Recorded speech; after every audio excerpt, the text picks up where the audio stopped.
Welcome back to another Dub Juniors podcast, where today we will be chatting with Charlotte Hillman, was Bartholomew. Congratulations, I heard you just got married. Thank you. Yes, I did. Back in August. Charlotte is the producer for Fudge Animation Studio, as well as being a talented singer and voice actor. She's also part of our Awesome Dubs family. Fudge Animation Studio creates a captivating and imaginative children's television programming through exceptional character design, storytelling, and a deep understanding of kids' insights. Charlotte, thank you for joining us today. Thank you for having me. It's great to be here. Yeah, great to see you. First of all, can you tell our listeners about some of the exciting projects you've worked on, please? Yes, of course. Let me talk to you about one of our broadcast shows. It's called Giggle Wiggle. It has real children dancing alongside animated characters who are dancing. They're kind of doing the same dances together. It's really cool. And it's kind of aimed at preschool age children. The kind of whole production process is quite interesting, the way we have to make it, essentially. Yeah. So we start with live action filming of the children doing these dances, and we do it on a green screen. In order to do that, we've got to do casting. So we do auditions to try to find children that love dancing. They don't have to be amazing at dancing. They just have to have a real joy for kind of moving around and finding the joy in everything. So we cast the children, we get them on set, and we film them doing the dances that we have. But then we also get them to kind of do a different take where they're putting their own spin on it. And then once we've filmed all of that, we kind of cut it all out, key it out. So that's where we, on green screens, you have to kind of draw around the thing that you want to take off the green screen. Yeah. And then you put that in an animated environment with a character. What's really cool about Giggle Wiggle is that it's using a kind of an animation technique that Fudge has developed called Fudge stop frame. So have you heard of stop motion animation? Yes. Yeah. It was when we had a club at school where it was little clay figures, and we'd take a picture and then we'd move it and then take another picture. Exactly. It's that. It's kind of like Wallace and Gromit. They use Aardman Studios use it a lot. So what we've done is basically take that same technique, but we've done it in a CG computer environment. So we get the characters made out of felt, and then we take photos of them from 5,000 different angles and then put it into a software. I can't remember what it's called. I'm not the one that does the animating. Yeah. You can probably tell, but I know enough. And put it in a software, and then we animate it using stop frame kind of technique in that. So that's been a really exciting process to be a part of. And then we just make sure that the characters are dancing with the children. Yeah. So yeah, that's one of the projects that I'm involved in. That's pretty cool. Yeah, and then I'm also involved in a couple of other broadcast children's TV shows that are different animation styles. And then we've also got more creative service stuff for kind of companies that want an animated video. Yeah. So yeah. What's your favourite thing about working in the animation industry? I think my favourite thing about working in the animation industry is that no day is the same. It's so varied. And I mean that both in the fact that all our clients are from, anyone can have an animated video. So we're making these videos for so many different companies. So maybe it's, I don't know, something about pharmaceuticals or a clothing shop. It could be anything. And you're kind of learning about all these different topics as you're a part of these videos. So it's kind of varied subject matter, but then it's also varied because there's so many different, you can make anything happen in animation. It's kind of magic. You could literally, in this TV show I want to put it in a different planet, and in this planet everything is made out of chocolate. Anything is doable. So I think I find that quite exciting. And also the industry is so fast moving.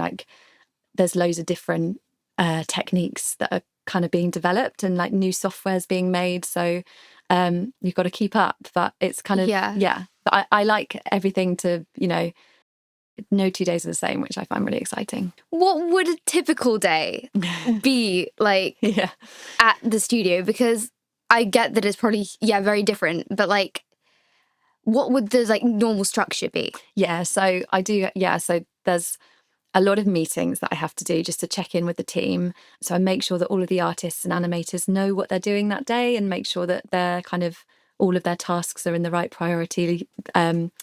Because a big part of my job is making sure that projects are delivered on time, and that the client's happy with the projects and with the work, and also that everything's kind of in budget. So making sure we're not spending too much time or too much money on the shows. So yeah, so I have to have a lot of meetings, check-ins with animators, making sure they're not taking too much time, or if they've got any issues, try and escalate those, trying to problem solve and make sure that we can produce this work. And so it's a morning meeting to check in with everyone, with the team, check everyone's okay, and then lots of checking my spreadsheets. I've got loads of spreadsheets, lots of kind of calculations about where, how much time we're spending on things, and then meetings with clients, basically checking in with them, sharing work updates with them, getting their feedback. So yeah, there's other things I end up doing, but that's a typical day. That's full on. Yeah, it can get quite busy.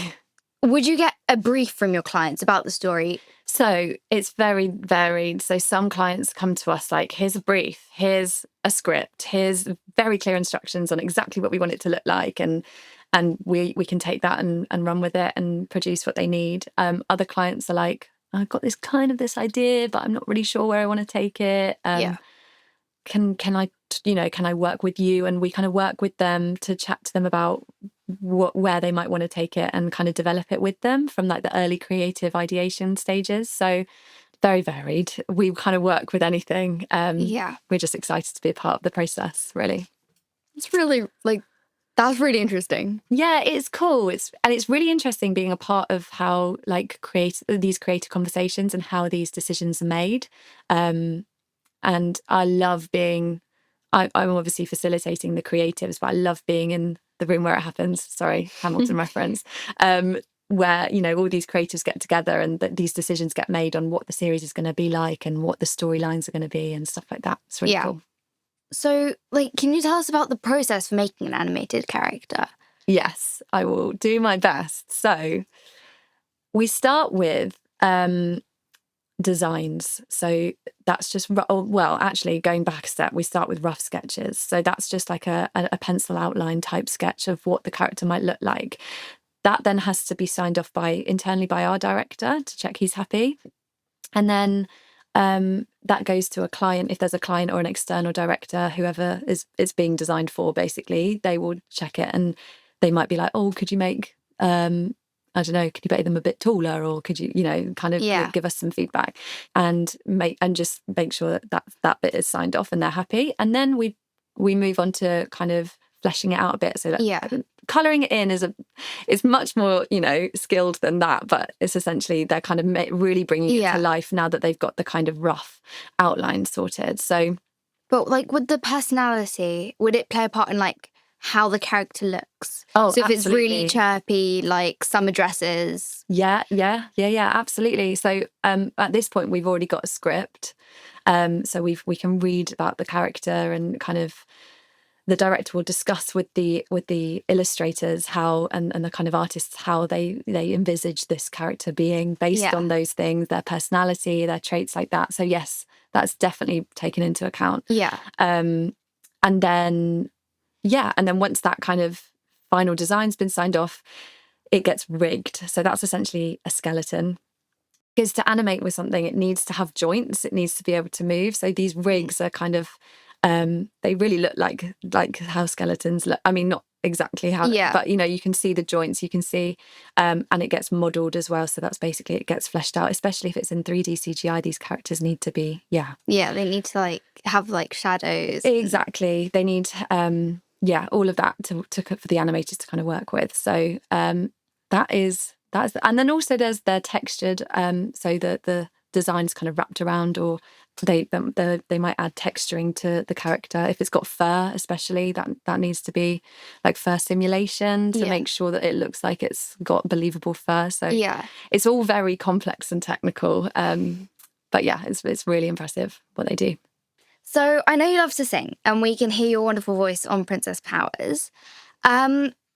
So who's your favourite singer or band, and your idol, and Good why? Question. You know what? To be totally honest, I'm going to have to say Taylor Swift is currently my favourite musician at the moment. I'm obsessed. But I also love Florence and the Machine, because I love how no one else sounds like her. Her voice is just so different, and her lyrics are they're very poetic. Mm. But what about you? I know you were in Princess Powers, and you sing, don't you? Yeah, so I like, you might not have heard of her. I really like Sasha Alex Sloan. Okay. So she sings more mellow stuff, bit sadder, but it's really very poetic lyrics, and they provoke emotions. Yeah. Whereas I feel like some artists, they just have skim the top of lyrics just to make it sound good or talk about love. But she like really delves deep into the emotion she was feeling when she writes them. Wow, I'll have to check her out. So I also really like Linkin Park. Yeah. Because I love rock music, but it's like... That's so cool. Touches on stuff that everyone else feels as well. Yeah. Or like being left out or falling in love and it not working out. So I feel like the lyrics really play a big part. Yeah, wow. That's really cool. Do you sing as well? I do, yeah. Well, what kind of style do you do? Lots of different styles. Really? So I do lessons. So I do like classical music theatre and opera and wow, lots of different That's styles. the best training to have. It's classical and musical theatre. That's what I trained in that as well. Yeah. That's really cool. Yeah. Oh, I love singing. So favourite musical? Oh, favourite musical at the moment is definitely Six the Musical. Love Six. Yeah, it's so Probably good. one of the only musicals I've ever watched, which I'm quite ashamed of. Oh, really? Never watched Hamilton or anything like that. Yeah, I mean, I only saw it like last year. It's on Disney Plus. Did you see it on Disney Plus? No, we saw it in theatre. Yeah. So that was epic. Mm-hmm. Yeah, no, I love musicals. So is your favourite Hamilton, or do you have a different favourite? I haven't watched Hamilton. Oh, right. So my favourite is Six. Yeah, fair enough. Oh, it's so good. Which is your favourite queen? Jane Seymour. Yeah, Heart of Stone is like unmatched. So good. It's insane. And a girl sung it at our prize day. Oh, really? So I'm just like, that's so wow. Yeah. So good. Really emotive. I like emotive music. Yeah, no, fair enough. It is very, it really moves you. I'd say my favourite is Catherine Howard because she's just so fun. And the song is really long and really hard, and I really like trying it. Maybe not succeeding, but I like trying to do the high bit right, like at the bridge of Heart of Stone. Yeah. Do you go right off and do the? Yeah. What's it called? The whistle tones. Yeah. I have to cut off at that point. So I'm like, no, I can't do it. Well, we're trying to expand my range. Don't know how that's going. No, that's brilliant. Keep it up. That's exciting. I'm sure you'll do well. Thank you. So can you give me some inside tips on how to succeed in this crazy world? Oh, well, it is crazy. And all I can say is just be yourself, which I think you are already doing so beautifully. Be yourself, because that's what will get you far. That's what people want to see. They want to see your kind of authentic self. And also believe in yourself, because if you don't, no one else will. If you walk in the room and you're like, oh, people aren't going to back you. And also, I'd also say be open. Don't give up, have your path, this is what I want to do, but be open to kind of being maybe more flexible and seeing other opportunities where you might not have expected them to come, because you just don't know what could come from that could still take you on your path, but maybe it's not what you thought it was going to be. Yeah. So that's what I'd say. Thank you. No worries. And lastly, if you could be a Disney character, who would it be and why? Well, I had many different thoughts about this, because I feel like...